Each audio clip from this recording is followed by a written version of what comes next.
Everyone, let's wrap up October. October was a difficult month for me, but I am quite happy with the amount of videos I uploaded and with the reading I had this month. So let's start with the non-bookish videos. We had Thoughts Before Coffee once in a while again, and we talked about the signals our body gives us with listening to it and not listening to it, and I really loved the discussion we had in the comments section. Thank you very much for that. It was very interesting to read.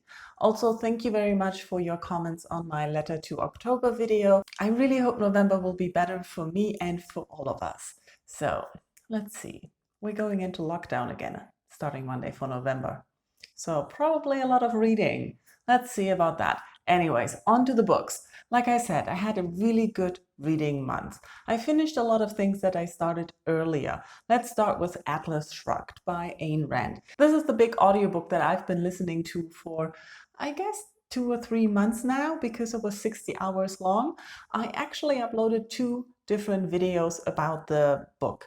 One is a review without spoilers, and the other one is a rather long vlog where I go through all my thoughts I had during reading the book. And that, of course, contains spoilers. Nevertheless, I really enjoyed all the people who watched the video, commented on it, and someone said it was like rereading the book, which was very nice. I really liked that.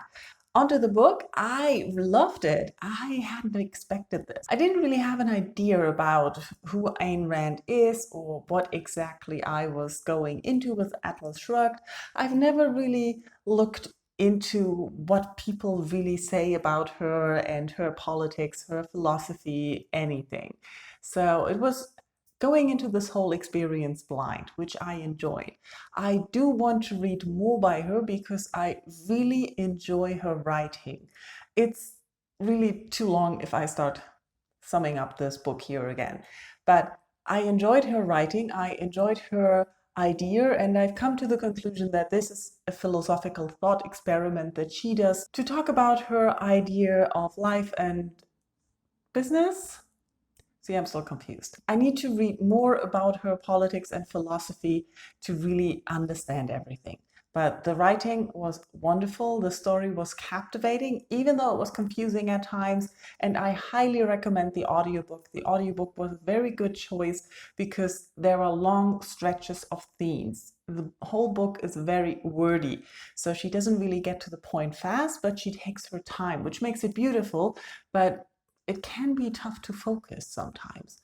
And I know we all have focus issues this year. So for me, listening to it worked much better than if I had read a physical book. Enough about Atlas Shrugged. I also reviewed The Fifth Elephant, which is the 24th book in the Discworld series and the 5th in the Watch series. And this is all with Samwise going to Uberwald because there's going to be a new dwarf king. And I loved it.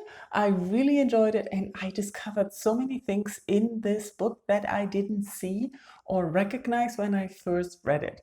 Now, this is one of the books that I still read in German the first time, and it came out while I was at university. And I think we all know that during university, pleasure reading isn't the top front of our focus. So I don't think I've spent as much time with this book as it would have deserved in the past.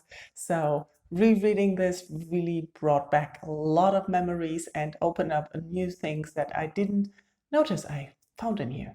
More in the separate review. Another reread I also reviewed is Franny and Zooey.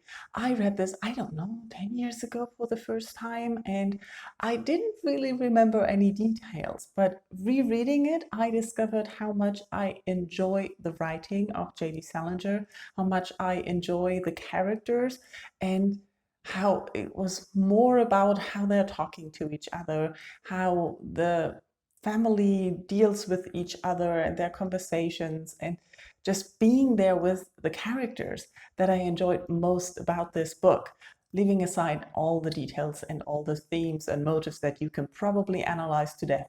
But I would just recommend reading it for the joy of experiencing it. The last book I reviewed was Too Loud a Solitude, and this was a surprise book for me. It's very short. I had it on my wish list. I wish I knew who told me about it because I went into this completely blind.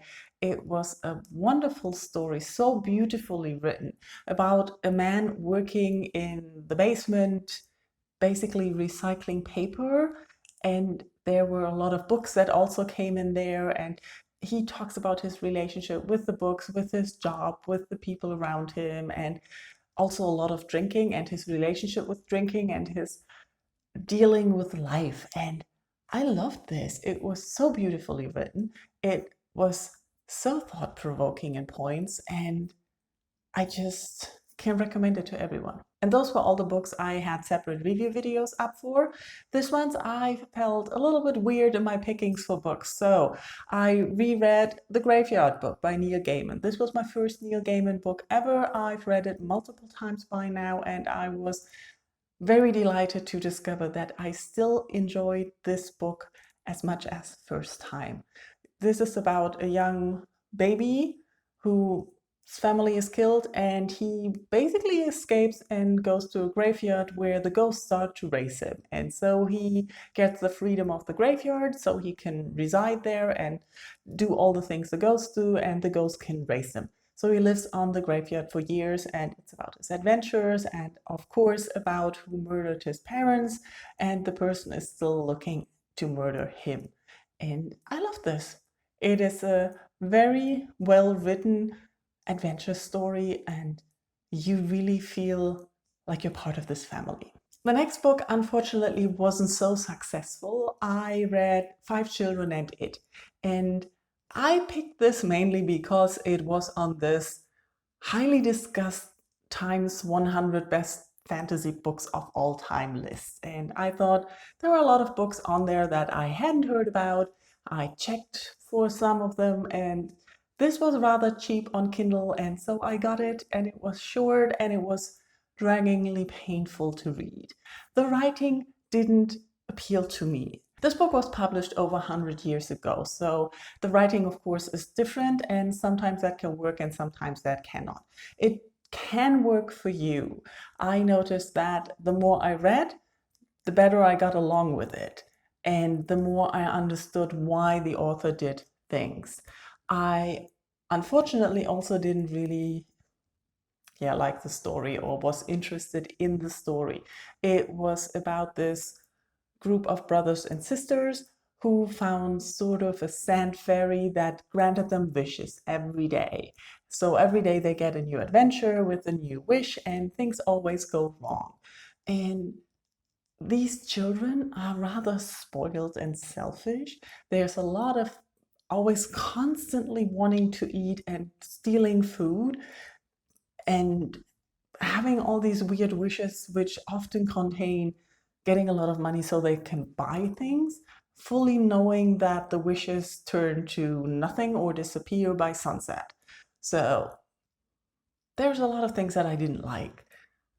By the end there, I noticed that maybe for children it would be more interesting. Maybe in the time back when it was published, it was probably a sensation and something really new. I can give it credit for that. And I also think that in the siblings, we have two boys and two girls. And one of the girls is the older girl who really is a powerful woman. So we have a strong female character. And we also have some liberal ideas, I think you could call it, for definitely for back then, maybe not so much for today. But on the other side, I also felt some very stereotypical gender comments or also class comments that were kind of annoying. And yeah, so I think maybe back then when it was published, it was a really, really good read, and maybe for children. But as a grown-up in 2020, it was kind of annoying. The rest of the books I listened to on audio. I listened to The Strange Case of Dr. Jekyll and Mr. Hyde, and I really enjoyed it. I had never read the story before. I've known of the story, but I've never really listened to the text or read the text. So that was really interesting because I didn't expect the narration and the perspectives of the narrator who tells the story and how it is told to be like that. And I really enjoyed that. I also listened to Murder by Other Means, which is the second book in the Dispatcher series. And you know, I loved the first book, The Dispatcher. I listened to that one multiple times, always in one sitting. And Murder by Other Means just worked like that. I listened to it in one long sitting and I loved it. It's a new murder mystery that our dispatcher and the detective have to solve, and there's intrigue and mystery going on and we don't know what's happening. The idea is, as in the first one, the word in the dispatcher is that when people are getting murdered, they come back. So murder basically is not possible anymore. And the dispatcher is someone who is hired by hospitals and police and other means, not legally, to prevent people from dying. So when it looks like an operation is going to go wrong, the dispatcher comes, kills the person wakes up at home and has the same operation the next time. Illegally, it's, for example, if you want to have a duel or do something stupid, you have someone there, so if something goes wrong and you are not dismembered, maybe miss an arm, the dispatcher kills you and you come back and you have both your arms back. Something like that. So it's fun murder mystery set in this interesting world. I really enjoyed it and I also loved the audiobook. The next book I listened to was Love, Lucie. This is a memoir that she wrote back in the 60s and then everybody forgot about it and it was never published and they discovered it after her death. So her daughter Lucille read it and it was interesting, it was well done.